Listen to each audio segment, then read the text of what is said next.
Há milhares de anos, nossos antepassados viviam em um mundo completamente diferente do nosso. Sem medicina, sem fogo, sem qualquer tipo de tecnologia, eles eram forçados a se virar e a se entreter apenas com o que a natureza oferecia. Dos antigos Sahelanthropus tichandenses aos habilidosos australopitecos, éramos só mais uma espécie animal disputando recurso e tentando sobreviver num ambiente hostil.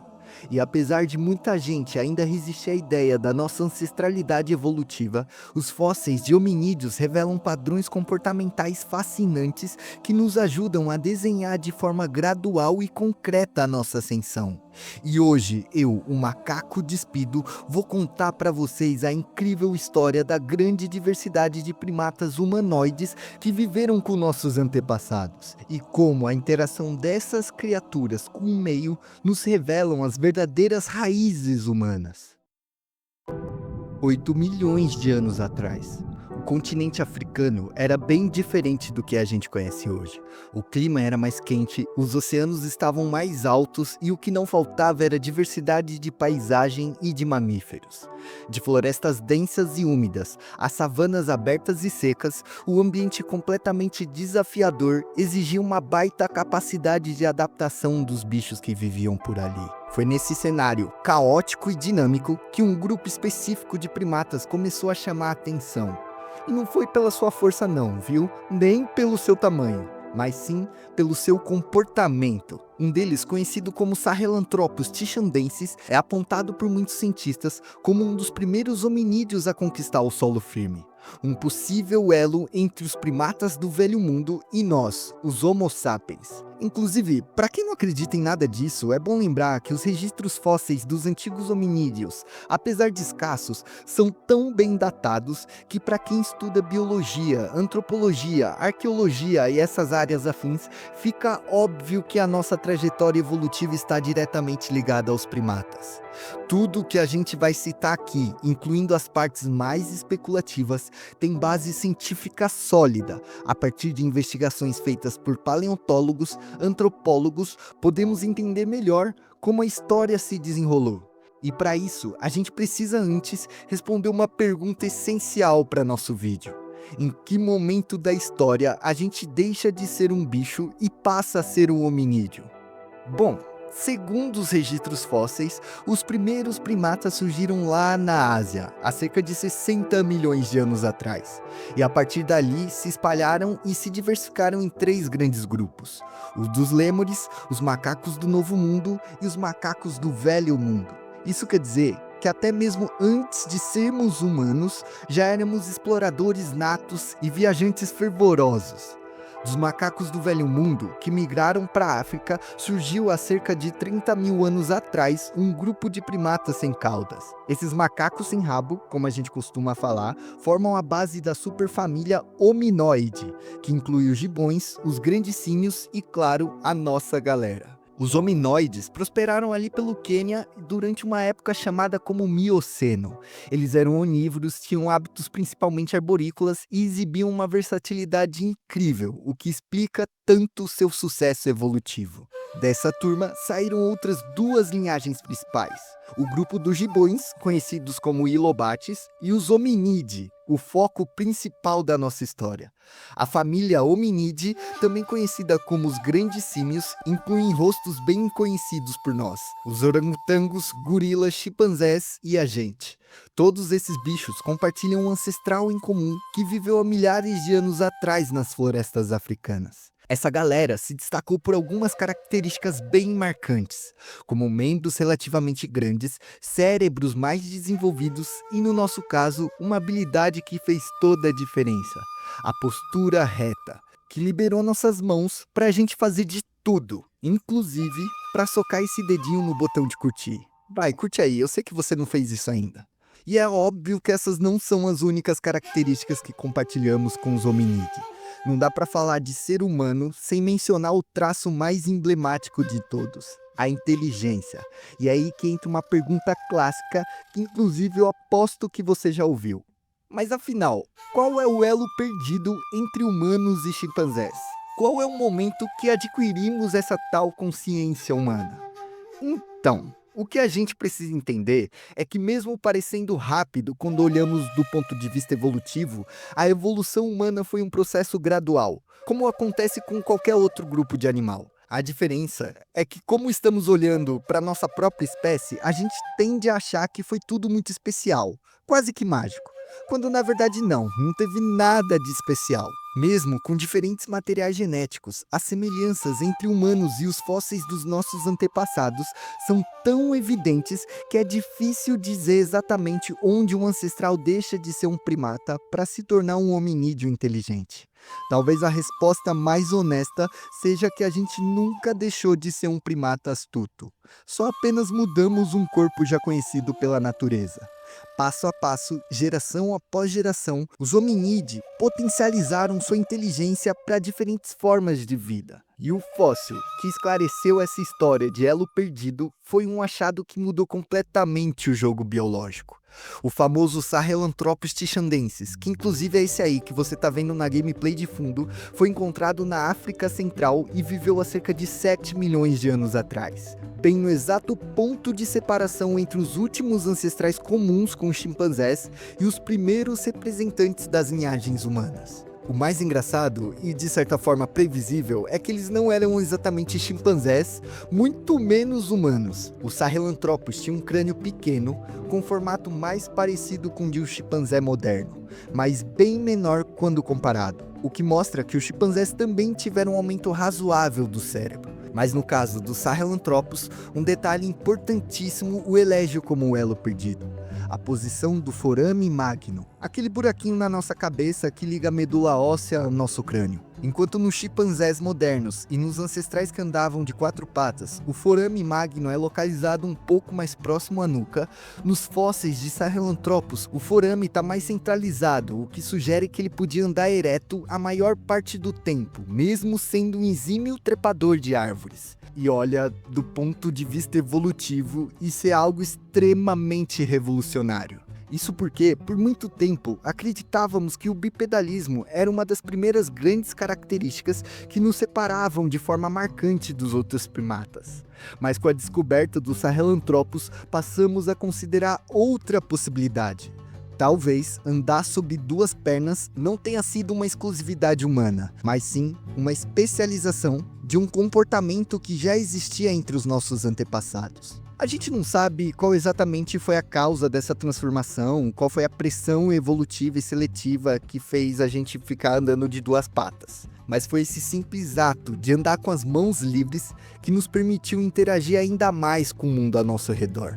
Outra parada que a gente tem que levantar aqui é que a curiosidade também sempre foi um traço dos primatas.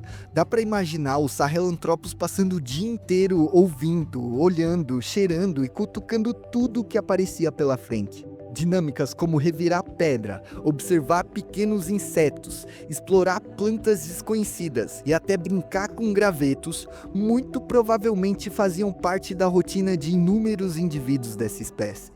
E assim como alguns chimpanzés modernos, que já foram observados usando várias afiadas como lanças para caçar pequenos animais escondidos, é bem provavelmente também que o Sahelanthropus manuseasse e carregasse ferramentas rudimentares enquanto caminhava. Algo que, com o desenvolvimento do bipedalismo, foi se tornando cada vez mais prático e frequente. Essas varas simples podiam ser usadas para um monte de coisa, tipo alcançar frutas em galhos, abrir buracos no solo, espantar insetos e até ajudar contra a instabilidade do terreno. Apesar de serem extremamente rústicas, essas pseudo-ferramentas já eram um baita avanço de interação com o meio ambiente. Inclusive, ao contrário do que muitas pessoas pensam, nós não somos carnívoros natos. Muito pelo contrário. Segundo a análise da arcada dentária, os hominídeos dessa época tinham uma dieta quase totalmente baseada em vegetais. Folhas, raízes, frutas e caules. Os Sahelanthropus tinham dentes perfeitos para mastigar esse tipo de material. Nada de carne grelhada aqui, rapaziada, é só na base da salada de fruta. A predação direta, caça ou abate de animal só veio muito depois da nossa história. E quando a gente comia carne lá nos primórdios, eram praticamente carnes de carcaça e restos deixados por outros predadores. Em outras palavras, éramos mais necrófagos oportunistas do que carnívoros vorazes. Isso faz completo sentido biológico. Afinal, é só olhar pra gente para ver que nunca fomos sinônimos de força bruta. Não dava e ainda não dá para encarar um leão ou disputar território contra uma armadilha de hienas. Seria simplesmente loucura, tanto hoje quanto naquela época. Então o que a gente fez? Desenvolvemos a sagacidade. Observando e esperando o momento certo, nós éramos especialistas em roubar dos nossos coleguinhas. E é justamente aqui que muitos pesquisadores acreditam que começa a formação da nossa inteligência. Não pela força, mas sim pela esperteza. Economizar energia, evitar riscos diretos e sobreviver com estratégia também são a primeira grande arma dos hominídeos, muito antes da invenção da ferramenta ou da linguagem. Nossa inteligência não foi apenas um simples despertar. Ela foi resultado de um processo lento, moldado pela seleção natural e intimamente ligado ao modo como uma espécie interage e vive no ambiente. E claro, ao nicho ecológico que ela ocupa. No nosso caso, éramos herbívoros oportunistas, relativamente frágeis e altamente predados. E aí eu te pergunto, qual é a outra ferramenta que nós e os outros primatas modernos temos que nos diferencia dos outros animais? Se você não faz ideia, eu vou te propor um exercício aqui. Dá um pulo num zoológico e olha nos olhos de um chimpanzé. Sim, nos olhos de um chimpanzé. Quem já trocou olhar com esse bicho sabe muito bem do que eu tô falando aqui. Curiosidade, presença de espírito e inteligência gritam nos olhos de qualquer macaco da Terra. Basicamente, nós primatas fomos moldados para o uso da visão. E eu não tô falando de qualquer visão aqui não, viu? Somos capazes de enxergar com profundidade e nitidez. Além do mais, temos uma capacidade incrível de distinguir cores. Isso porque nossa visão é localizada de forma frontal, o que é perfeito para calcular distância. Algo que faz total diferença para quem vivia pulando de galho em galho nas antigas florestas tropicais. E o mais importante é que, ao contrário da maioria dos mamíferos, a gente também é capaz de enxergar uma gama enorme de cores.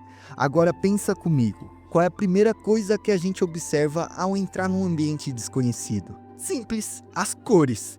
É através delas que a gente capta padrões, percebe sinais de perigo, identificamos alimentos e até julgamos o que é confiável ou não é. Através da visão e do incrível fator dos primatas serem completamente brincalhões com o meio ambiente, a gente conseguiu aprender e se adaptar cada vez com mais facilidade. Mas vamos continuar nossa jornada. Avançando um pouco no tempo, cerca de 6 milhões de anos atrás, um outro grupo de primatas muito semelhante aos sahelanthropus começou a prosperar na mesma região da África Ocidental. Representantes da subfamília dos Homininae com E, na verdade é AE, mas fala Homininae, aí tem o Hominine depois, mas enfim. Representante da subfamília Homininae, esses primatas ficaram conhecidos como Orrorin-tugnensis, e seus fósseis foram encontrados no atual Quênia. Entre os achados, os cientistas recuperaram fragmentos de mandíbulas, dentes isolados e alguns elementos pós-cranianos. E foi justamente num desses ossos que a gente encontrou algo que reforça ainda mais o nosso parentesco com nossos antepassados. Um fêmur parcial, catalogado como Bar 1002, tem sido centro de um debate acalorado entre os pesquisadores. Ele representa características anatômicas muito específicas que sugerem algo fundamental para o nosso estudo. O Orrorin também já podia ser bípede habitual.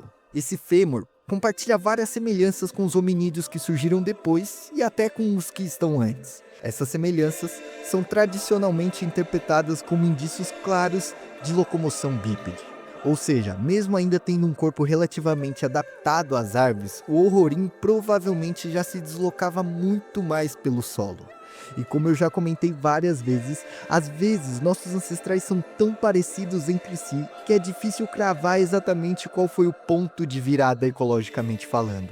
Tudo indica que o Orrorin já dava sinais claros de evolução comportamental. Talvez fossem capazes de afiar galhos usando pedra e até se organizar em grupo para se defender de predadores ou atacar invasores. E aqui a gente já pode especular algo tão absurdo quanto plausível. Muito provavelmente também o Orrorin já era capaz de sonhar. Sim, hoje a gente já sabe que inúmeros animais sonham, então não é difícil de pensar que o Orrorin também sonhasse. E o sonho, como a gente sabe hoje em dia, tem um papel crucial no aprendizado, na fixação da memória e na criatividade individual. Com o tempo, o Horrorim provavelmente foi se especializando pouco a pouco em suas próprias estratégias evolutivas. Aprendia com os erros, testava possibilidades e repetia o que funcionava. A diferença é que, para acelerar esse processo de aprendizado, as relações sociais e familiares começavam a ganhar ainda mais importância por os primatas. Muito provavelmente, os filhotes de Horrorim acompanhavam de perto seus pais, observando atentamente cada movimento, cada decisão e cada reação diante a um ambiente novo. Esse vínculo entre adulto e filhote, que já vinha sendo desenvolvido ao longo da evolução pelos mamíferos, foi crucial para a transmissão de conhecimento entre as gerações. E quanto mais tempo os filhotes permaneciam sob os cuidados dos pais, maiores eram as chances deles aprenderem a lidar com o desafio do ambiente. O resultado é que, geração após geração, os adultos ficavam ainda mais inteligentes que seus antecessores. Esse processo de cuidado parental estendido foi, sem dúvida, um dos grandes trunfos evolutivos dos primatas. Chegando a 5 milhões de anos atrás, os grupos da família Hominini estavam cada vez mais diversificados e começavam a conquistar cada vez mais ambientes, como savanas da África Oriental.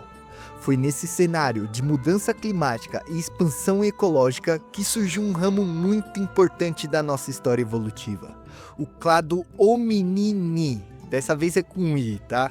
Ele inclui chimpanzés e nós, os seres humanos. É justamente dentro dessa linhagem que encontramos um dos hominídeos mais bem representados nos registros fósseis até então, o Ardipithecus ramidus. Esse ancestral viveu há cerca de 4,4 milhões de anos atrás. E ele nos oferece uma janela raríssima sobre um momento de transição crucial na nossa evolução. Os fósseis de Ardipithecus incluem crânio, dentes, pelvis e membros. Eles revelam um corpo misto, com estrutura compatível com a locomoção bípede, mas também a adaptação de subir em árvores. E aqui, gente, vale ressalvar de novo: todos os fósseis dos nossos antepassados, a gente consegue ver que o bipedalismo de certa forma já era algo utilizado por nós, comprovando ainda mais que nosso processo evolutivo também foi algo gradual. O Ardipithecus já apresentava um crânio um pouco maior do que seus antecessores, mas muito menor comparado aos chimpanzés modernos. Sua dentição, por outro lado, indica uma alimentação majoritariamente vegetariana, algo que faz total sentido considerando o ambiente florestado em que ele vivia. Outro ponto fascinante é que provavelmente ele já apresentava sinais de comportamento social mais sofisticado. A estrutura dos dentes, por exemplo, sugere menos agressividade entre os machos, o que pode indicar relacionamentos sociais mais estáveis, talvez até laços de parcerias duradouro e até a criação compartilhada de filhotes. E isso, naturalmente falando, também é um absurdo. Somado à maior capacidade cerebral, o Ardipithecus já era capaz de uma vocalização vocal mais elaborada e provavelmente formava grupos sociais com troca ativa de informações. Claro que a gente não está falando de uma linguagem tão elaborada quanto a nossa, mas está valendo, né? Mais adiante, na nossa linhagem evolutiva, há cerca de 4 milhões de anos, surge um dos hominini mais icônicos e bem documentados até hoje: o Australopithecus afarensis. E, gente, só lembrando, parece até que eu tô falando de uma evolução em escada aqui, mas esses hominídeos e até coisas parecidas com homens, muitas vezes viveram entre si. E às vezes eles nem se consideravam como outra espécie. Havia muito cruzamento entre eles. Então lembra que nada aqui é progressivo, tudo uma suba louca de espécie. Essa espécie ficou famosa graças a um esqueleto quase que completo descoberto em 1974, o qual carinhosamente apelidamos de Lucy, a maior joia paleoantropológica que temos. Desde então, dezenas de outros fósseis da mesma espécie foram encontrados ali, tornando o afarensis um dos hominídeos com o maior e mais diversificado registro fóssil da pré-história. O Australopithecus afarensis tinha um dimorfismo sexual bem marcado. As fêmeas cresciam até 1 metro, 1,10 m de altura, enquanto os machos podiam facilmente chegar a 1,5 m. O cérebro era pequeno em comparação aos humanos modernos, medindo cerca de 430 centímetros cúbicos e representava cerca de 1% do seu peso corporal. Seu crânio e mandíbulas revelam traços marcantes, maxilares longos e estreitos, com dentes adaptados a uma dieta herbívora. Mas aqui começa a mudar, viu? Essa história de herbivoria cai para jogo quando em 2010, na região de Dikika, também na Etiópia, foi encontrado algo bizarro. Ossos de animais com marcas de corte causada por ferramentas de pedra associados a fósseis de afarenses. Isso sugere que, além de matéria vegetal, ele também podia consumir carne fresca, seja através do consumo de carcaças ou através de pequenas caças. Essa inclusão de proteína animal teria sido um dos passos importantes na diversificação da dieta e no aumento da energia disponível para o cérebro. Cada vez mais, o ser humano se mostrava um grande abutre da natureza. Ele comia de tudo, desde grama até raiz, até carcaça, até animal fresco. Nós sempre fomos generalistas. Em termos de comportamento, o Australopithecus provavelmente vivia em pequenos grupos sociais mistos, com machos e fêmeas e filhotes convivendo juntos. Um modelo de organização social que nos lembra muito os bonobos modernos. A espécie também demonstra indícios mais claros do bipedalismo habitual. A pegada fossilizada de Laetoli, na Tanzânia, com mais ou menos 3,6 milhões de anos, confirma que o afarense já caminhava sobre duas patas com relativa eficiência. Mas enquanto às ferramentas ditas anteriormente, quais eram os limites da sua tecnologia? Apesar de não haver evidência de qualquer pedra lascada ou qualquer outra coisa assim, é bastante provável que eles usassem gravetos, galhos, ossos, pedras soltas e outras coisas que não deixam um registro tão claro nos fósseis. Mas podemos inferir sim que eles já tinham grandes habilidades manuais. Essa versatilidade, tanto física quanto comportamental, foi essencial para sua sobrevivência e posteriormente também ajudaria muito na linhagem dos hominini. Ao longo de milhões de anos, ele deu origem a várias espécies espalhadas por diferentes regiões da África, cada uma com suas próprias estratégias ecológicas, adaptações físicas e traços comportamentais. Por exemplo, avançando um pouco mais no tempo, chegamos a cerca de 2,5 milhões de anos atrás, onde uma nova espécie dentro do mesmo gênero surge. O Australopithecus africanus. Esse hominídeo já apresentava traços um pouco mais avançados do que seu parente afarensis. Seu crânio era mais arredondado, os dentes menores e a face um pouco menos projetada, sugerindo uma alimentação mais variada e talvez uma organização social ainda mais complexa.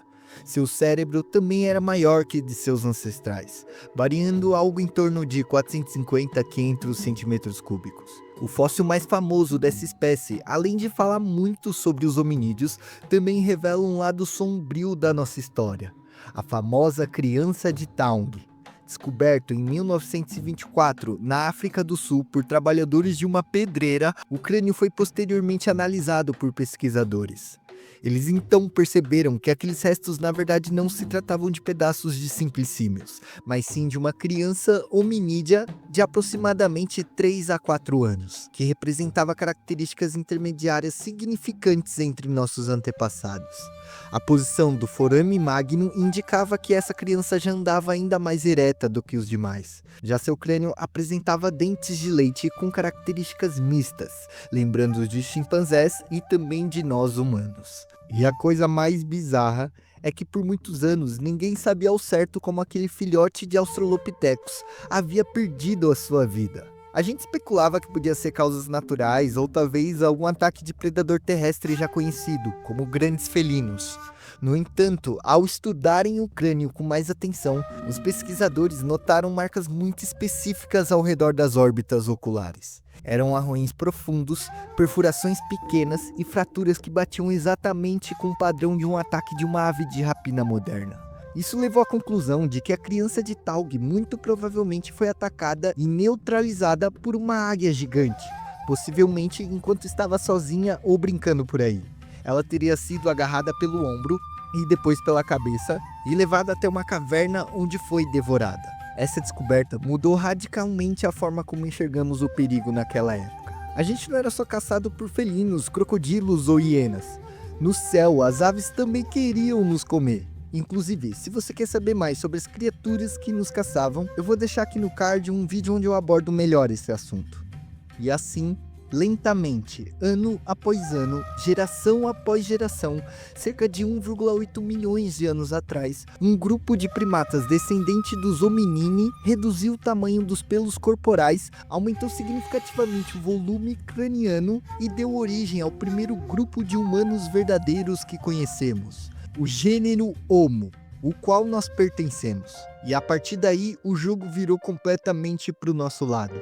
Nessa época, a gente já sabia fazer inúmeras paradas, como ferramentas de pedras mais elaboradas, até abrigos rudimentares feitos com restos de animais. O ser humano começou a se destacar cada vez mais por sua incrível capacidade de observar, aprender com a natureza e transformar completamente o ambiente ao seu redor. Bom, e é isso. Se você ficou até agora, sério, muito obrigado mesmo por dividir o seu tempo comigo. Eu espero ter te passado mais ou menos a ideia de como nossa evolução foi tão mágica quanto natural. Porque, sério, reconhecer essa ancestralidade, meu amigo, simplesmente é libertador. Pelo menos pra mim, né? É muito bom saber que a gente não tá sozinho nessa. E se você não se inscreveu ainda, vem participar desse grupo de primatinhas que ama biologia, vai? Se esse vídeo te agregou algo, eu cometi alguma gafe durante ele, que é bem provável, deixa aí nos comentários para fortalecer nosso canal cada vez mais. Mas é isso, até o próximo vídeo e tchau!